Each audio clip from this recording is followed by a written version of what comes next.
100 days progress challenge start ചെയ്യുക. ആ ചലഞ്ചിനെ ഇവിടെ ഡോക്യുമെൻ്റ് ചെയ്യുക എന്ന ഉദ്ദേശത്തിൻ്റെ പുറത്താണ് ഞാൻ ഈ ഒരു ഇൻസ്റ്റാഗ്രാം അക്കൗണ്ട് സ്റ്റാർട്ട് ചെയ്യുന്നതും ഇതിലേക്ക് വീഡിയോസ് പോസ്റ്റ് ചെയ്യുന്നതൊക്കെ.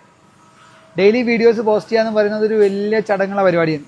പക്ഷേ ഈ കഴിഞ്ഞ 50 ദിവസങ്ങളിൽ എനിക്കുണ്ടായ മാറ്റം എന്താണ്, അല്ലെങ്കിൽ ഞാൻ അച്ചീവ് ചെയ്ത കാര്യങ്ങൾ എന്താണ് എന്നുള്ളതൊന്ന് ഷെയർ ചെയ്യാം.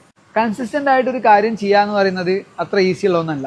എന്താണ് കൺസിസ്റ്റൻസി എന്നുള്ളത് ഈ മോട്ടിവേഷൻ വീഡിയോകളിലും അല്ലെങ്കിൽ പല പുസ്തകങ്ങളിലും ഒക്കെ വായിച്ചുള്ള അറിവല്ലാതെ നമ്മളൊരു കാര്യം ചെയ്യുന്നതിൽ ആ കൺസിസ്റ്റൻസിനെ ഇംപ്ലിമെൻറ്റ് ചെയ്യുമ്പോൾ ശരിക്കും പറഞ്ഞാൽ കൺസിസ്റ്റൻസി എന്നുള്ള വാക്കിനോടുള്ള എൻ്റെ പേഴ്സ്പെക്റ്റീവ് തന്നെ മാറി എന്നുള്ള. എത്ര മോട്ടിവേഷൻ ലാക്ക് ചെയ്താലും അവനവൻ ചെയ്യേണ്ട കാര്യങ്ങളെ കൃത്യമായിട്ട് ചെയ്യുക എന്നുള്ളതും അത് അക്കൗണ്ടബിൾ ആയിട്ട് ജീവിക്കുക എന്നുള്ളതും മാത്രമേ എന്നെ സംബന്ധിച്ച് കൺസിസ്റ്റൻസി ആയിട്ട് ഞാനിന്ന് കാണുന്നുള്ളൂ. അത് ശരിക്കും പറഞ്ഞാൽ പെർഫെക്ഷൻ വേണം എന്നുള്ള എൻ്റെ തോട്ട്സിനെ കംപ്ലീറ്റ്ലി വൈപ്പ് ചെയ്തിട്ട് നമ്മൾ എന്താണ് ചെയ്യുന്നത് അതിൽ കൃത്യമായിട്ട് ഫോക്കസ് കൊണ്ടുവരാനും ആ ഫോക്കസിനെ റിസൾട്ടാക്കി മാറ്റാനും നമുക്കിവിടെ സാധിച്ചു എന്നുള്ളതാണ്.